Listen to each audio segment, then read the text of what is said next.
Aujourd'hui, j'aimerais te parler de mieux se sentir, mais au quotidien, tous les jours. Et pas simplement de designer sa vie, son environnement, les personnes qui nous entourent. Non, plutôt d'avoir finalement un plan de jour pour que tu puisses réaliser premièrement les choses que tu veux vraiment réaliser.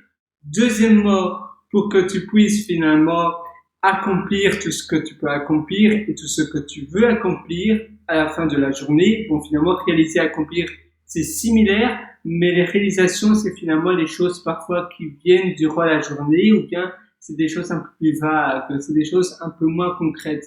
Et accomplir, c'est toutes les choses, toutes les tâches, c'est la cuisine, parfois ce sont les corvées aussi qui doivent être réalisées durant ta journée. Et enfin, c'est d'avoir finalement une vie heureuse, une journée heureuse. Ça veut dire que quand tu vas accomplir ces choses-là, quand tu vas faire ces choses-là, eh bien, ça va vraiment t'aider pour que tu puisses finalement vraiment avoir une vie incroyable. Et comment transformer finalement la réalisation de ces tâches en une partie de plaisir, en une belle partie, en un moment vraiment que tu adores, où tu prends vraiment plaisir dans ce que tu fais. Et enfin, avoir du temps libre pour réaliser pour simplement du fun, pour peut-être voir des amis, pour aller faire du sport, pour aller promener dans la campagne, pour regarder un film ou simplement pour surfer sur Internet. Comment on peut faire cela? Simplement, à la fin de chaque journée, avant que tu ailles au lit, tu vas préparer une liste avec toutes les choses que tu dois faire. Attends une seconde, je vais simplement prendre un carnet et peut-être un bic. Ne t'inquiète surtout pas si tu me vois avec mon maillot, c'est parce que j'ai été me baigner à la plage il y a une demi-heure, une heure, et c'est pour cela que j'ai encore mon maillot. Et d'ailleurs, en effet, il faut réaliser des choses que l'on adore dans ces journées. C'est pour ça que moi, je réalise tout ce que je fais, et à la fin de la journée, vers 19h, 20h, je vais plutôt vers 18h30, 19h, je vais me baigner jusqu'à 20h. Maintenant, il est 20h, et maintenant, je fais cette vidéo-ci avec toi. C'est tout doucement le coucher du soleil qui s'apprête à venir, comme tu peux voir. Et puis après, il sera 21h, je vais aller souper. Et puis après, vers 23h, je vais au lit. Et à 5h20 du matin, je me lève. Et ça, c'est vraiment ma routine parfaite. C'est vraiment ma routine idéale pour moi. J'adore vraiment cela. Et ça me permet vraiment d'être accompli, d'être vraiment bien avec moi-même, d'être bien dans mes journées, de faire tout ce que je veux réaliser. En même temps, cette routine quotidienne me permet aussi de finalement bien cadrer cela avec ma vie personnelle. Si tu as une copine ou un copain, c'est pareil pour toi. Moi, j'ai une copine et eh bien, elle termine de travailler plus tard que moi. Elle termine de travailler en général vers 21h, 20h30 et on dîne ensemble. Et puis après, on va au lit et le matin, on déjeune ensemble, etc. Et parfois, durant le lunch, on se retrouve pour prendre le lunch, donc le déjeuner ensemble. Alors, comment tu peux réaliser cela? Donc, tu prends un carnet et tu vas finalement faire ta liste de tâches. Alors, à quoi ça va vraiment consister? Parfois, imagine, c'est le soir. Il est, on va dire, 21h, 22h du soir. Et tu veux réaliser ta liste de routine. Tu sais pas trop quoi mettre, tu es un peu perdu. Quoi mettre? Qu'est-ce que je peux faire? Alors, je vais me dire simplement, à 22h, eh bien, maintenant il est 22h. D'abord, tu dois faire un bilan de ta journée, comment ça s'est passé. Qu'est-ce qui a bien été, qu'est-ce qui n'a pas bien été, et qu'est-ce que tu as su faire, qu'est-ce que tu n'as pas su faire. Et par rapport à ce bilan, tu vas concevoir le plan de ta journée de demain. Évidemment, ce plan ne doit pas être trop détaillé, ne doit pas être trop précis, parce que sinon, ça va plus être agréable. Si tu as un plan trop rigide à suivre, si le plan est beaucoup trop rigide et que tu as l'impression d'être un peu à l'armée des bacs à sable, on va dire, c'est pas marrant, c'est pas amusant. Ça doit être un peu élastique, ça doit être un peu flexible, mais en même temps, ça doit rester, ton plan doit te rendre discipliné dans ta journée. Parce que sinon, tu vas pas pouvoir réaliser tout ce que tu veux réaliser et après, tu vas peut-être te sentir un peu, un peu mal, un peu mou. Tu te dis, waouh, je ne suis même pas capable de réaliser ces choses-là que je voulais réaliser, mais à quoi bon? Comment cela se fait? Et c'est pour cela que ça doit être donc très flexible, en même temps un peu flexible, mais pas trop pour que ça te discipline en même temps.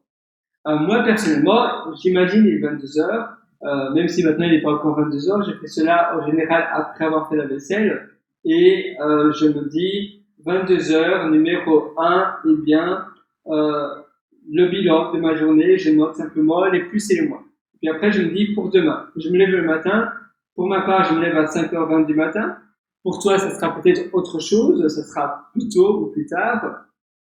Mais c'est vrai que, selon moi, même si c'est des personnes qui se disent lève tard ou lève tôt, je pense que c'est plus une question d'habitude.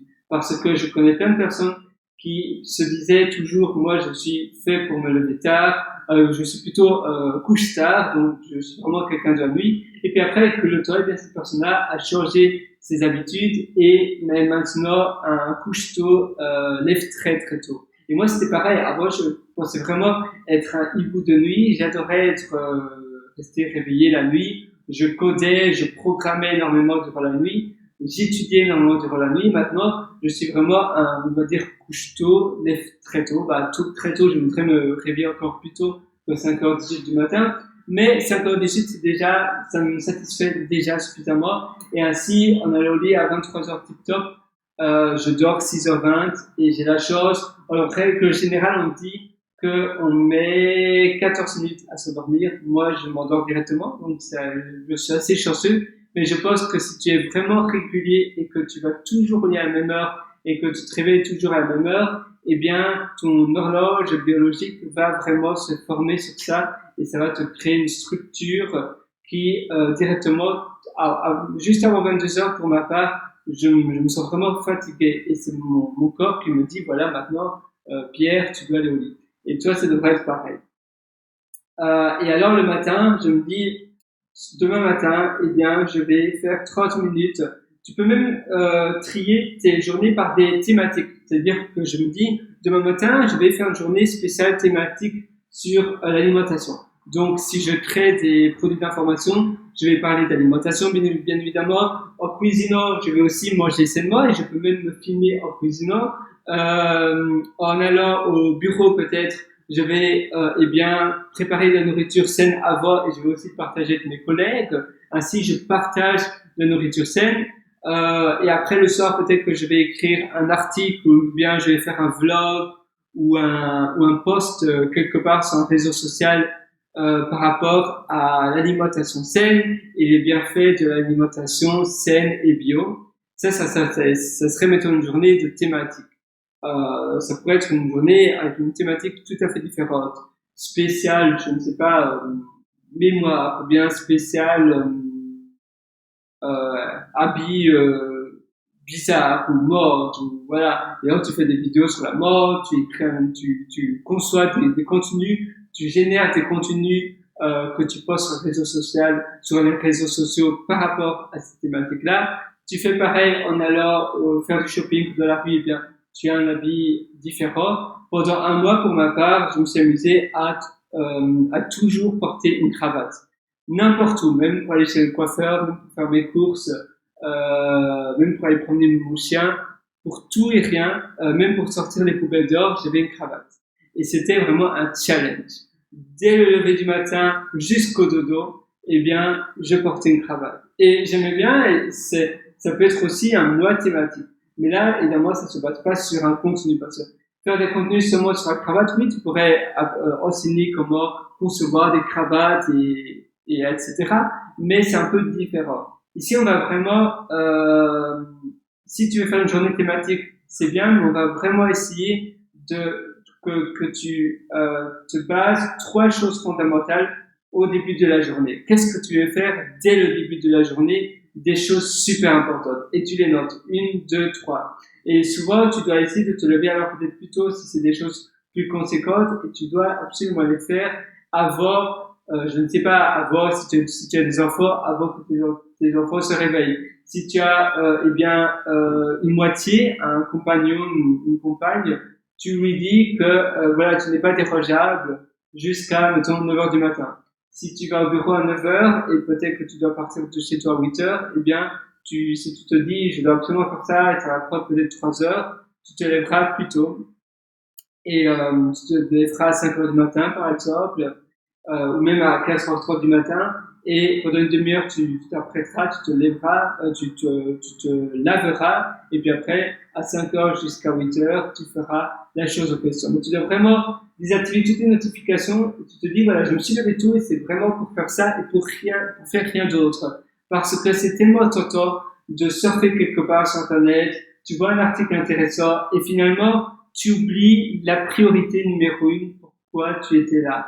Et après, tu diverses, tu changes finalement de cap et en fait, non, tu dois garder le cap nord, tu dois vraiment, tu dois pas t'éparpiller ailleurs, c'est vraiment, tu sais pourquoi tu fais ça, c'est la raison numéro 1 et tu dois vraiment te contenir rien qu'à cela. Ça, c'est vraiment super important.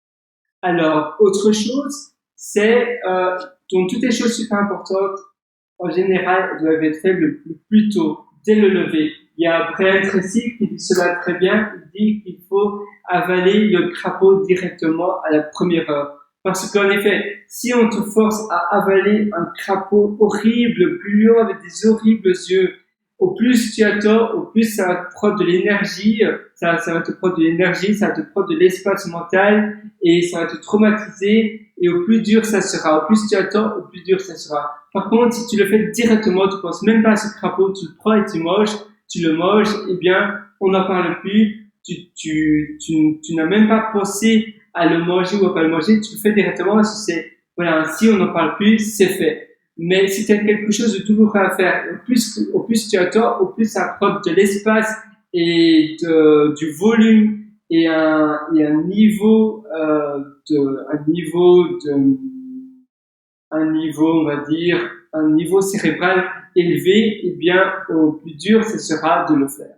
C'est pour cela que c'est vraiment important que ces 3 tâches, tu les fais directement. Et puis après, le soir, tu vas faire toutes les tâches qui demandent moins de concentration, et c'est plus, on va dire, des choses urgentes, mais pas importantes. Mais les choses importantes pour toi, tu dois vraiment les faire le matin, au moins tu sais que c'est fait, ou bien directement en rentrant de chez toi, après le bureau, tu fais directement ça, avant toute autre chose, avant de checker tes mails, avant d'aller voir tes SMS, avant d'aller voir tes réseaux sociaux, tu fais d'abord ça, numéro 1. Il y a personne qui va mourir, tu fais d'abord cela, et puis après, tu peux checker tes emails, checker tes messages, mais c'est vraiment super important de d'abord faire la priorité numéro 1, la chose que tu t'es mis dans ton carnet à absolument faire. Si tu as évidemment une journée thématique spécifique que tu t'es dit, que tu as décidé de le faire la veille, là évidemment tu peux orienter ta journée sur un thème, mais sinon la structure de la journée sera plus ou moins similaire. Et puis le soir, de nouveau, tu fais le bilan, tu essaies de voir si tu étais bien, si tu étais pas bien, si tu étais content de toi ou pas. Tu mets un score de 0 à 20 et tu mets un smiley super content, moyennement content ou pas très content. Et le lendemain, tu essaies de toujours faire mieux, mieux, mieux et mieux. Et c'est vraiment comme cela que tu vas évoluer. C'est vraiment la meilleure manière, la meilleure méthode d'évoluer. En pratiquant cette manière-là, eh bien, tu vas pouvoir finalement faire des efforts cumulés, finalement, des efforts qui sont exponentiels parce que tu auras une régularité qui sera juste fantastique. Tu vas pouvoir t'améliorer jour après jour. Tu vas pouvoir devenir meilleur et meilleur. Et chaque jour, tu vas voir ce que tu peux faire de mieux. Et essaie de toujours, en fait, une journée, ça doit être pour toi l'opportunité de sortir une nouvelle version de toi-même. Moi, personnellement, je travaille dans une boîte technologique et on doit faire des releases, donc des déploiements de nouvelles versions de notre logiciel quotidiennement. À chaque fois, il y a une version, mettons, 19.3.2, puis Le lendemain, 19.3.3. Aujourd'hui, j'ai déployé la 19.4, etc. Et finalement, c'est ce logiciel-là, ça doit être un peu pareil pour toi. Tous les jours, toi aussi, tu dois voir ce que tu peux améliorer dans ton quotidien, chez toi, et comment tu peux aussi automatiser ce que tu voudrais pas faire, ce que tu peux déléguer, et comment tu peux éviter de faire des choses peut-être qui sont pas nécessaires à être faites, mais tu les fais peut-être par habitude, ou bien par faiblesse, ou bien parce que tu penses qu'il n'y a pas autre chose que tu pourrais faire, ou tu penses que c'est obligatoire de le faire, et peut-être que tu vas te rendre compte que non, en réalité, c'est pas une obligation. Donc toujours, à chaque jour aussi, c'est important d'avoir en général 20 à 30 minutes pour voir ce que tu peux améliorer dans tes journées. Moi, je le fais durant mon bilan, durant mon feedback, et juste avant de planifier ma journée pour le lendemain. Donc, je le fais à la fin de la journée, mais finalement, tu peux le faire plus ou moins à n'importe quelle heure de la journée. Avant, je le faisais durant le goûter, durant 16 heures, on va dire. C'était, voilà, durant le, on va dire snack time. Et je prenais une banane, je prenais un milkshake à la banane, donc je coupais des rondelles de banane, je le mettais dans un yaourt, je le mettais dans un blender, je buvais cela avec une paille. Et en même temps, j'avais un carnet, je le faisais sous un palmier. Ça dépend évidemment où tu habites, ça peut être sous un arbre, ça peut être peut-être dans une grotte, sur une montagne, oui, sur une montagne, ça peut être chez toi, ça peut être un peu de partout, mais c'est peut-être dans un endroit que tu aimes particulièrement. Tu dois de préférence être seul aussi, parce que c'est un moment avec toi-même, c'est plus ou moins un date avec toi-même, et tu vas essayer de voir ce que tu peux améliorer dans ta journée. C'est être un moment avec toi-même pour voir comment tu peux, c'est finalement un moment d'auto-perspective sur ta journée. Tu vas faire finalement un bilan de ta journée et comment tu peux demain être meilleur. Et chaque jour, tu vas faire cela. Et ça va juste te rendre magiquement, magnifiquement incroyable. Tu vas pouvoir créer un caractère sublime, mirifique, et tu vas t'adorer, tu vas t'auto-kiffer. Et c'est quelque chose de génial parce que tu vas vraiment voir un progrès. Tu peux même le faire en vidéo, et c'est des vidéos perso, c'est un journal perso. Tu peux même faire ton bilan journalier, ton bilan quotidien sur One Day, c'est une application de journal. One Day. Ah, attends, il ne s'affiche pas sur mon téléphone. Tiens donc. Hello. Où es-tu? Ah, c'est Day One. Voilà. L'application Day One. Et elle est vraiment bien. Tu peux en utiliser d'autres, ou simplement sur un carnet, si tu préfères le contact avec le papier, tu peux le faire un peu partout. Et ça va vraiment t'aider à être meilleur. Voilà, moi personnellement, je te conseille vraiment de faire cela. Fais-le dès maintenant, ne remets pas plus tard ce que tu veux faire maintenant, aujourd'hui, et je te souhaite tout le meilleur du fond du cœur.